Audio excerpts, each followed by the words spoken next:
Hey guys, what's up? Welcome back to the channel. Today I'm going to do a breakdown of the Columbus Bass Club tournament on 3/18/2023.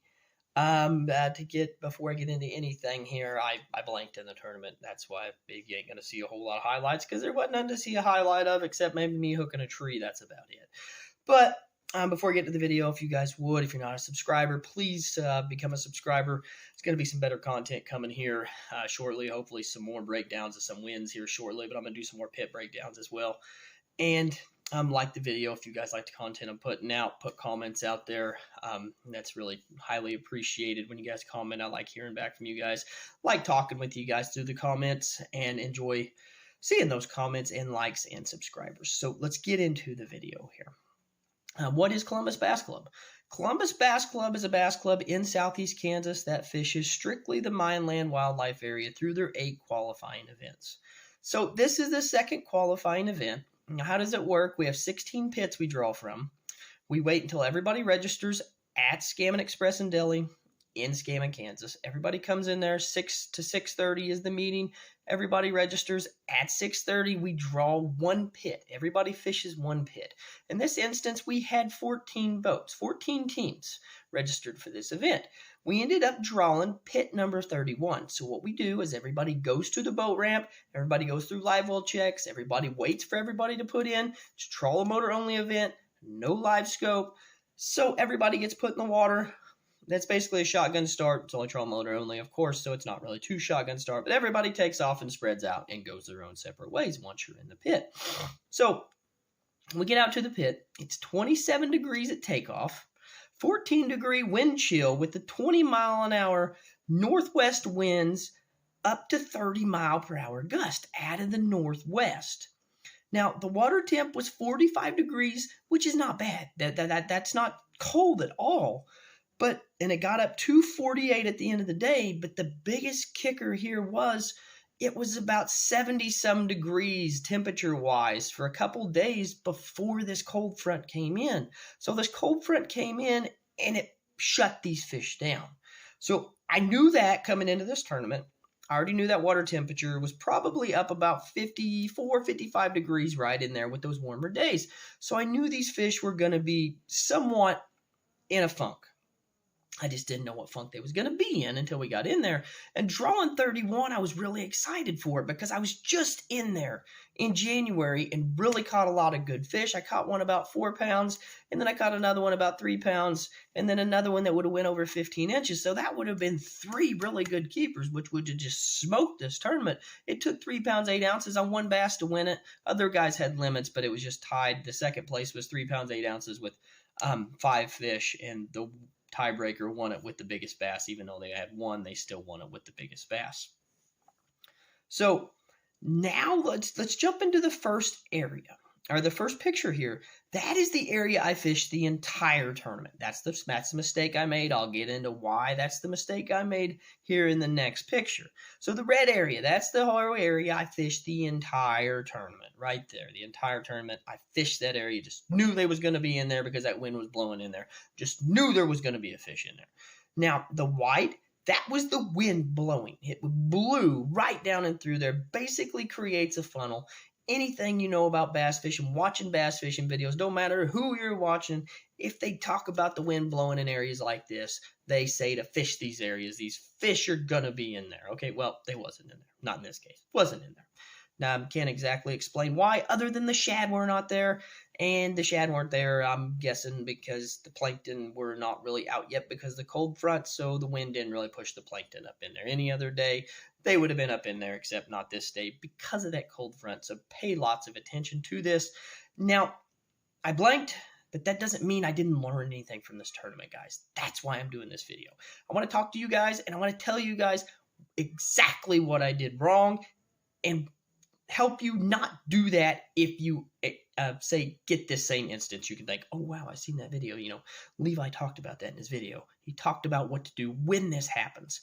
But sometimes, especially when it's freezing cold like it was, it's hard to put all these things in a process into 4 hours, especially when you're out there freezing to death. You can't feel your fingers, your toes are frozen, everything's basically frozen. You're just wanting to warm up and hopefully catch a fish and just get out of there. I mean, it was a miserable day. it was so miserable. Pretty much every cast, your line was line guides were icing over. Your reels inside your reels were blowing. I had to blow them out.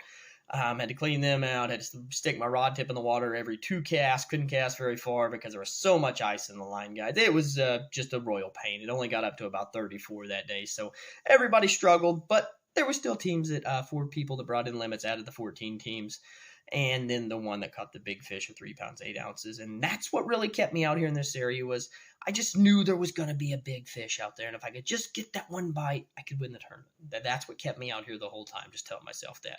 And another thing that kept me out there was everybody, when we took off, almost everybody went into the first cove right there. You'll see that coming into me talking about what Columbus Bass Club was and what pit we drew. That first cove that runs back to the west, almost everybody went in there but 4 boats. In this section I was in there, I went an hour and a half and did not even see a team in there, not one single boat. So that was telling me, there's fish. There's got to be a fish out here, There's got to be a fish. There's nobody else out here. I got it all to myself. I'm going to catch a fish out here. But it just didn't happen. Even with that, there's a little section right there in the middle, and that's a flat right there. And it's deeper on the north side, about 20 foot, and then the south side, it gets to about 12 foot right in there, and then it comes up to 2 foot. So I just knew those fish were going to spawn up in that area, and there's a couple little pockets right there, and I knew, they would just pull out of those pockets and just kind of go into a funk right there, just kind of sit down, because they were getting ready to spawn. They were just kind of back off and just sit down and go into a funk right there and just kind of chill there in that cold front, but they just wasn't there. I mean, they just was not there. Now I'm going to get in why they was not there here in a minute. Which I already said that because the plankton it just ain't warm enough for them yet. I guess that funk put them in a funk, and there was no shad. The shad were non-existent in this area, and later in the video, I'm going to tell you where these shad went. So now, the second picture, this is where the tournament was won at. The red area right there, the first cove, this is where the big bass was caught. This is where 3 limits came out of. So this is where the bass were. Now, why was they in there? This was because these bass were not the bass feeding on the shad. That is why these were the smaller bass, because they were not feeding on these shad. These bass were feeding on crawfish and sunfish, okay? So, and these bass were in the pre-spawn, and back in there's some good spawning areas. There's a couple little coves in there. It's shallower water. They were in there, and then they just pushed off, and they didn't really go nowhere because they weren't feeding on the shad. What they was still feeding on didn't just get out of the area.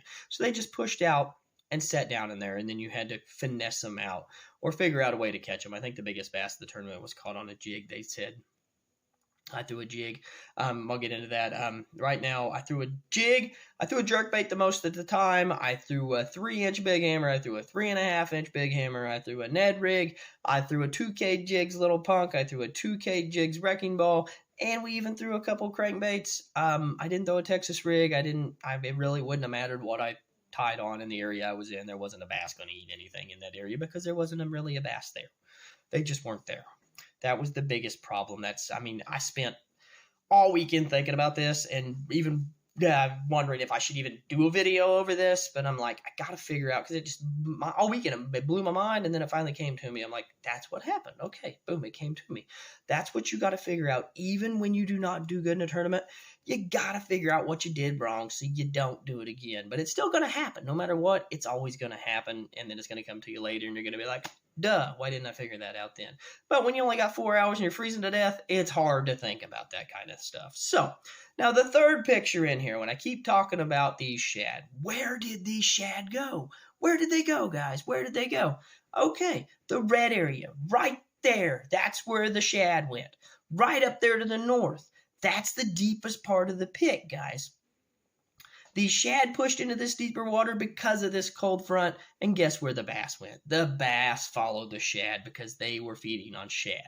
And I was fishing for bass feeding on shad, which were not there. The bait ain't there, the bass ain't there. That's a good thing to remember. If the bass ain't there, or the shad ain't there, the bass ain't there. Another wise tale is, once again, the wind is your friend. You find the wind, you find the bass. Not in this case. So that is just a rare case, but it happens. Everybody learns. So now, why didn't I go into this area? Because this area is private. I couldn't go into this area. That north end of this pit is private. That's why I could not go there. That did cross my mind a few times. I'm like, maybe they're in the deeper part of the pit, but I'm like, I can't go there because it's private. So I was like, I'm just going to stay here because the sun's going to come up. It's going to warm this water up. These fish are going to move up here sometime during the day. There's going to be a good bass caught out of this area. But there just never was. Just never was one that moved in there. And that's it. That's pretty much everything that went wrong and what I should have done different. So hopefully this helps you guys the next time you're out fishing and you're just out fun fishing, you're maybe out tournament fishing, whatever you're doing next time.